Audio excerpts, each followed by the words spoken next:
Fiscal friction is one of my favourite of the euphemisms you find in offshore centres. My favourite, by favourite I mean least favourite, jurisdiction that does this is South Dakota.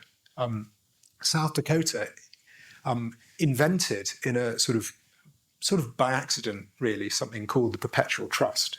A trust is a form of giving wealth away without having to give it away, which was invented in England back in the early Middle Ages, supposedly when knights went off on crusade to make sure that if they died, their wealth could be passed to their children. And the point about a trust is that it has to come to an end at some point, because it isn't really fair for money to be essentially controlled by a long dead person's wishes in perpetuity. So in England, after back and forth between judges and aristocrats, you ended up with trusts being lasting about 100 years. It's like, give or take, but it's about a century. In South Dakota, they decided that maybe they could attract a little bit of money to their, at the time, moribund financial services industry by just saying, well, so that they can go on forever. And it turned out to be a very popular idea. Weirdly, say, well, actually, what I want is my wishes to be obeyed in 1 trillion years. Turns out to be a very popular thing to offer billionaires. And their perpetual trust industry has boomed. It's now worth hundreds of billions of dollars.